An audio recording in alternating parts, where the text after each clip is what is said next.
a message pops up on my computer screen. Didn't say hi, didn't say hello, didn't say heard about your movie. Just literally said, remember, it's not your job to feed the 5,000. It's only to provide the loaves and fish. And I honestly looked around for a second because I wondered, has my computer been recording what we've been saying today? Like, who have I told? Thank you.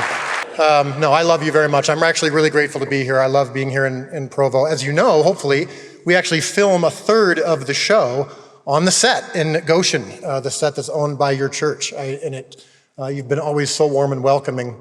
The rest of the show we actually shoot in Texas. And that's where I live now. That's where I come to you from, and I send greetings from there. The reason we shoot it in Texas, of course, is because Texans believe Jesus actually lived there. So, so I figure we might as well shoot there. It's funny, that joke actually plays differently here, because I'm sure there are some of you actually going, actually, I'm going to look in Mosiah right now. Did he? I didn't know it was Texas. I thought it was New York. No, I'm kidding. I'm kidding. But thank you for welcoming me here. It really does mean a lot. So most of you here are students. And I love talking to students because about 25 to 30 years ago, I was actually sitting in your seat. And I would listen to a weekly or even daily speaker at the college that I went to. And I wish that I had heard what I want to talk about this morning, and that's failure. Because when I was a college student, you're often told, what's your 5-year plan? And who do you want to be when you graduate? And where do you want to go? And not just career-wise, but ministry-wise. And there's a lot of pressure on you now and today more than ever to achieve, to grow, to figure things out, to solve problems. And it wasn't until my 40s that I learned that striving and the stress that came from that was actually a weight and in some ways an idol that needs to be broken. And so I want to tell you my story of how we got to this place today. And it's actually a story rooted in failure. And I know that that's not a typical topic. And it's especially odd maybe coming from the creator of The Chosen, because by all objective measurements, as I stand to you now, The Chosen is actually quite successful. But the lesson that I learned and the thing that changed my life happened at the launch of The Chosen, and I want to share it with you. I'm going to take you back a little bit, probably when I first started my career in movies. I was, as you heard earlier, at 25 years old, I made my first feature film. And when I first started in this business, my idol, my passion, my goal was legitimacy. You see, in my business, you're measured not necessarily by how good you are at your job, but you're measured by how successful you are, how others think you're good or not. And so I was doing independent films. My dad and my father, when I graduated from college, he'd had a very successful book series. And there was a company that was interested in making that as a film. And so I went to work for that company. And then eventually I went out on my own with my father, and I made several films. And some of them had varying degrees of success, but they were all outside of the Hollywood system. And when you hear the term independent film, that means it was financed and usually distributed by someone or a studio or a project or a company that wasn't part of the Hollywood system. And that was me for 15 years, and I really wanted that legitimacy. I used to practice Academy Award speeches in front of my mirror. I'd like to say that ended when I was a teenager, but it kept going into my 20s and 30s because that's what I wanted. I wanted to be prepared for that moment when I was legitimized. Now, I'd like to say that I also was motivated by the kingdom. I wanted to do good kingdom work. And I would tell myself that one of the reasons I wanted to be successful was that I would have a platform to help build the kingdom. Success would give me a voice, and I would use that voice for God. And I think there was some truth to that, but I was really more motivated, and the thing that really got me excited was the possibility of winning awards, finishing in the top 5 at the box office, and being legitimized by Hollywood companies. And so it didn't happen for 15 years, and that's what I sought. Well, I finally ended up going to work back in Illinois. So I grew up in Illinois, went out and lived in Los Angeles for 10 years, making various films, and I moved back to Illinois to work for a large church in the Chicago area. And was raising my family in that environment, which was great, but I was there to make movies. This church had a lot of resources, and they wanted to make movies with me and get them out to the world, and they had the resources to finance them. And the first few years, I didn't actually get a chance to make a film. I just got caught up in media stuff that we were doing, and the script that I was working on just wasn't going very well. And so a few years into it, I said, look, I have to make something. I came here to make movies and not just run the weekend services, and so I need to do something. So I did a short film for my church's Christmas Eve service. And it went very well, and the church really loved it. And then, very long story short, it got in the hands of one of the biggest producers in Hollywood, a guy by the name of Jason Blum. And he produced all of the most successful horror films you've seen or heard about in the last 10 years. Get Out, Insidious, Sinister, all these very successful horror films. He was a maestro at taking low-budget horror stories and turning them into big successes. All movies that you haven't heard of because you're Christians, right? But he was really interested in the faith market because of the same thing. It wasn't that he was necessarily passionate about horror films, he was just passionate about success and saw that there was an opportunity in the faith market, in the faith audience. And sure enough, there was another company that was interested in this as well, and this is WWE, the wrestling company, World Wrestling Entertainment. They had a film division, which I hadn't known, and they also understood audiences and niche audiences, and so they saw my short film and loved it as well. And I showed them the script that I had been developing. They loved that. They said, we want to make movies with you.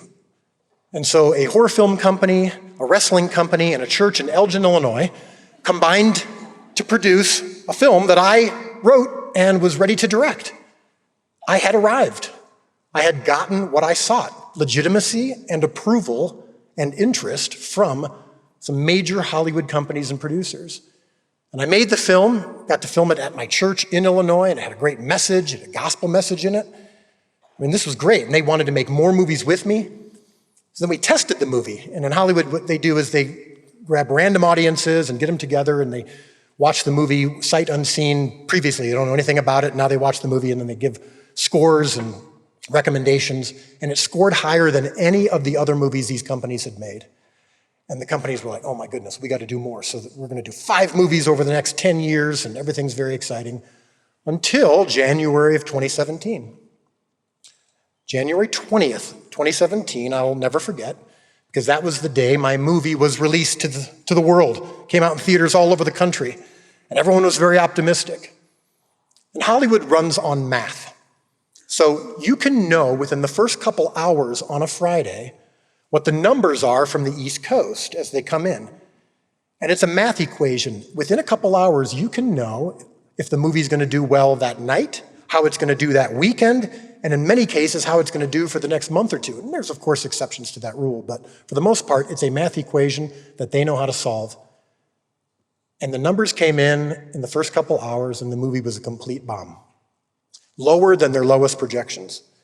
And within 2 hours, I went from being a director with a very bright future to being a director with no future.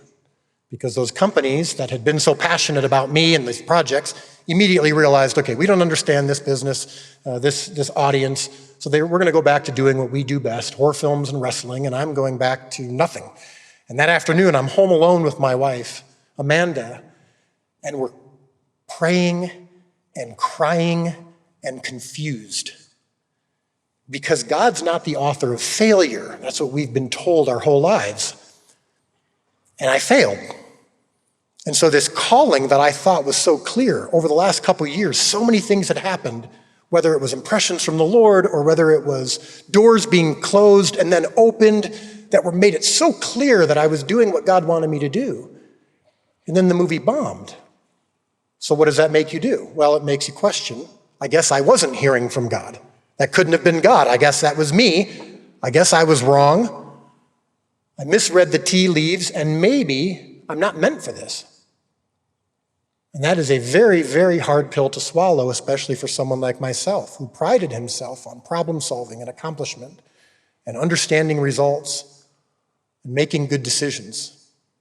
Choose the right, as the song said. I thought I'd done that. So I'm very confused at this point. I go into the kitchen and I'm wallowing in my sorrow, and my wife comes in and she says, I don't know why, but I know that God is putting it on my heart almost as clear as it's an audible voice. Read the story of the feeding of the 5,000. And I do impossible math. I don't know what that means. I don't know why he's saying that, but I just know that I know that I know. So we opened up the story of the feeding of the 5,000 in the Gospels. We're reading through it, trying to glean what we can. And as we're reading it, we see something that I hadn't really noticed before. And that's that when the disciples come to Jesus and tell him that the people are hungry, he's not surprised. They say to him, we need to send these people home to get food. And Jesus says immediately, oh, no, we can't do that. If we send them home, they're so hungry, they'll faint along the way. Now, not only was he not surprised, it was actually his fault. Depending on your theology, he either allowed them to get hungry or he caused them to get hungry, but he's the one who'd been speaking for 3 days. He can see them. He knows that typically they would eat at a certain amount of time, and he's talking through that time, and he got them hungry and desperate. He brought them to the place where the only thing to satisfy their hunger or desperation was him, a miracle. So that was encouraging, and I thought, okay, combined with I do impossible math, which we think that's what God was saying to my wife, this is encouraging. Hollywood operates on math. So what's going to happen is he's brought us to this place of desperation and hunger. We're there. All right, now we're ready to be fed, God. Thank you in advance for what you're going to do with these numbers this weekend. And they're going to turn around and multiples are going to be fed, right? And that didn't happen. In fact, that night the numbers got worse. It was almost as if God was saying, that's not the message I have for you right now, making it very clear. So now we're just even more confused because the numbers weren't getting any better. So that night, I was up till 4 a.m. doing what I do really well, and that's analyzation, what we call a post-mortem. This is what went wrong, what went right, what can we learn from, how can I make sure this never happens again? Because I don't know if I'm even supposed to be in this business, but if I am, I'm going to make sure that I succeed, and I'm going to succeed by learning from what just went wrong. So I'm writing a 15-page memo. I'm on page 15 of this memo, and it's good. And to be fair, I was accepting blame. I wasn't putting it on anyone else, which is rare in my business. I was saying, you know what? I made mistakes, I made bad decisions, and here's where it went wrong. I was going to send this memo to all the people that I'd worked with. And as I'm working on it, a message pops up on my computer screen. It was from someone that I'd never met. We were Facebook friends, and it came through Facebook Messenger. We'd spoke maybe once a year. A guy by the name of Alex. Didn't say hi, didn't say hello, didn't say heard about your movie. Just literally said, remember, it's not your job to feed the 5,000.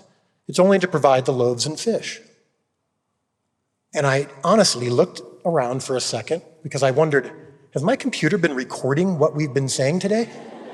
Like, who have I told? Amanda and I had been talking about this and wrestling with this and trying to figure out what the feeding of the 5,000 is about for us, and I haven't told anybody. How does he know this? So I responded. I didn't say hi or hello either. I just said, what are you doing up at 4 a.m?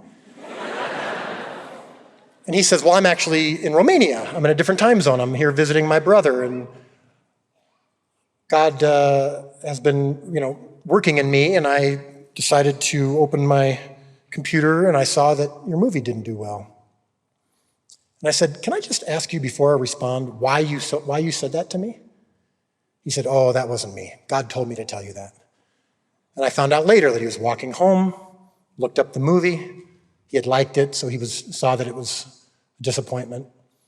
And God put it on his heart, as clearly as he'd put it on Amanda's. Tell Dallas, it's not his job to feed the 5,000, it's only to provide the loaves and fish. And Alex said, no, I barely know Dallas. That's a pretty condescending thing to say to somebody when they are going through a big failure. And God said, tell him. And he just kept saying no, and finally he said, okay, well, it's 4 a.m. over there. He won't get it anyway. So he sends off this message and, of course, gets an immediate response. And that moment changed my life. In that moment, I knew that God was present. I knew that God was looking over this. I knew that God had indeed probably brought me to that place of failure, and he did indeed have something in it for me. And I wasn't going to find it by writing a 15-page memo or by using any of the tools that I'd learned in college, that I'd learned at business seminars. I wasn't going to be able to solve this and figure this out on my own. Now, I still didn't know what impossible math meant in this case, because success wasn't on the horizon, but in that moment, all I cared about was God's will. And so I surrendered, probably for the first time in my life. I broke down, and I thanked Alex, and I put aside the memo, and I got to a place where I was truly okay with whatever God wanted for me. And so I decided to write something different, something that I want to read to you now. And I posted this on Facebook. And typically, in my business, when you have a movie or a TV show or whatever that's not doing well, it's similar to a politician. Even if the polls are bad, you always put on a brave face. You always say, well, we understand that the polls may be telling you this, but actually we're doing much better. And it's the same thing in my business. Oh, the numbers aren't good, but people are loving it, and you need to go see it, and yada, yada. It's how we do things. And I said, you know what? No more of that. No more trying to impress. No more trying to convince. I'm just going to be honest.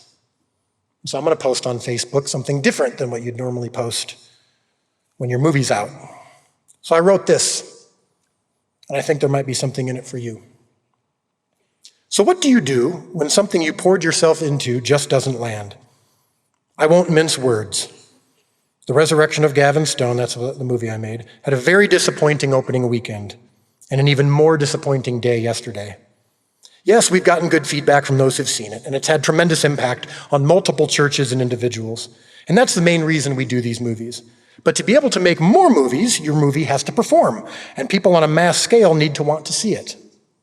And as much as I can point to multiple factors that impacted the box office, I can't play the blame game.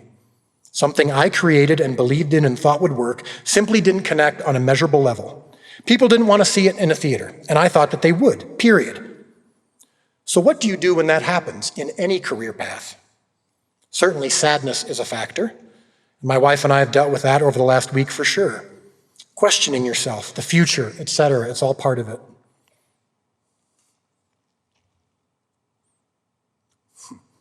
But Amanda and I did something that has sustained us through this time. We pursued God and sought to hear what we could from him. And he made it 100% clear to us and through others who felt led to share something with me that I'm only to bring my 5 loaves and 2 fish, and the rest is up to him. And I can honestly say I'm better spiritually right now than I've ever been. For the first time in my life, I would be 100% fine if I couldn't make another movie. That's actually a great place to be in. In my speaking engagements, I often quote my friend and unintentional mentor, the great Phil Vischer. He'd created VeggieTales. Yeah. And he had a similar fall from grace, or at least a disappointment. And he said something at a speech when I heard him, and he said, where you're going to be in 5 years is none of your business. And now I'm fully living that out. I have no idea what's next. I have no idea if I'll make another movie. And while that's no fun career-wise, it's truly enriching spiritually. I'm serious. I feel a sense of comfort and peace and contentment and, yes, joy that you wouldn't normally expect after the biggest disappointment of your career. And that's what a relationship with Christ does. Joy regardless of happiness, freedom regardless of opportunity. Don't hold on to things too tightly. Realize you're not as smart as you thought you were. It feels good. Trust me. So I posted that on Facebook, and of course, it became the most engaged with and responded to posts that I'd done. Any of the other projects that I'd posted about were paled in comparison to what I said in this post. And a lot of people mentioned how much it resonated with them because they'd gone through something similar. So here I am now, still left with an uncertain future. So I went back to the drawing board. I had written a script with my co-writer Tyler, a short film about the birth of Christ from the perspective of the shepherds. But we'd put it on the shelf because I had this big Hollywood opportunity. We'd written it about 1.5 years before. So I went to the church and I said, you want another short film for Christmas Eve? And they said, of course. And so we went in the middle of June in Illinois and filmed on my friend's farm, 20 minutes from my house, right behind a barn, the story of the shepherds on the day of Christ's birth and the night of Christ's birth. felt like a significant step down from what I'd been doing. Didn't even feel like 5 loaves and 2 fish. It felt like 1 loaf and half a fish. I'm doing this little short film for my church on a farm in Illinois. But while I was doing it, I never had felt more in my zone. Just everything was feeling natural and right. Like, man, I'd done a couple other short films and vignettes for my church about Jesus from different perspectives. And while I was making that short, remember, the idea for The Chosen came up. And I thought, you know what, in 20 minutes in this short film about the birth of Christ, I feel like I'm learning more and engaged more in this story than I ever have. And even just by telling it, I feel like it's coming alive to me more than ever. I thought, man, that'd be interesting. You know, there's been movies and miniseries about Jesus, but there's never been a multi-season show where you can take this time. And instead of going from miracle to miracle, Bible verse to Bible verse, and never really connecting with the people who were touched by Jesus, and seeing Jesus through their eyes, it just becomes kind of a reenactment. And that can be good. Your church has done it. It's been done many times, just reenactments of the Bible verses. Some of them have been done very well, and they have a great purpose. But I would contend that most of the time, you don't have an emotional connection. You don't quite identify with the people. And I thought, I think that's something we're missing in artistic portrayals of Jesus and his followers. So I had this idea for a Jesus show, and of course, no way to make it. There weren't people lining up around the block to do a Jesus project, and certainly not with me, someone coming off of a significant failure. So I didn't think it would happen, but I thought, man, whoever gets a chance to do this, they're going to look smart, because I think this is going to work. Well, long story short, a friend of mine got the short film in the hands of a company actually here in Provo, Angel Studios. At the time, they were called VidAngel, and they were looking for new content. And they saw my short film and loved it, heard my idea for the show and loved it, and said, we want to do your show. And I got really excited. And they said, we want to raise the money through crowdfunding, and I got really depressed. Because crowdfunding rarely works. It's usually what you see on social media. Someone's trying to raise money on their birthday, and the bar never actually quite gets to the end of where their goal is. And then the all-time crowdfunding record was $5.7 million from projects that had big fan bases, and I had no fan base, and I had this little short film that I did on my friend's farm in Illinois. But loaves and fishes, man. Not my job to feed the 5,000. So these were my loaves and fish. I said, all right, I got nothing to lose anyway. And so we put this short film out online, and I did a pitch at the end of it, kind of telling people how they could invest in this project. And something special happened. It went viral, and in January of that next year, I'm sitting at the computer finishing up a live stream, and my wife is next to me. We passed the $10 million mark, shattering the all-time crowdfunding record from 16,000 people all over the world. Some of them might actually be in this room right now. And I hear my wife sniffling, and I look over, and she's got tears streaming down her face. And she says, I do impossible math. And just as clearly as he had said it to her a year before, he said it again, and he said, that's what I meant. And so in that moment, it was very easy to realize, okay, this isn't us. This is impossible math. This is the kind of math that God's part of. It's not the math equation based on numbers and interest. This is what he does. He takes the small, the broken, the surrendered, and makes something out of it. And so in that moment, we knew even more than ever that if God was going to take us on this journey, it was going to be his journey and not mine. And so, as you know, as I stand before you now, in the last 7 years since then, The Chosen has grown through many, of course, challenges, but now it's one of the most successful shows in the world, one of the most translated shows in history. It's in every country, every corner, from prisons to government buildings. We've now finished at the top of the box office. We've gotten awards, all at the time when I stopped caring, which is awesome. And now what's interesting is we have success. And now God speaks to me still, and he says that same phrase. It's not your job to feed the 5,000, it's only to provide the loaves and fish, but it's in a different tone of voice. See, the first time it was very encouraging and kind.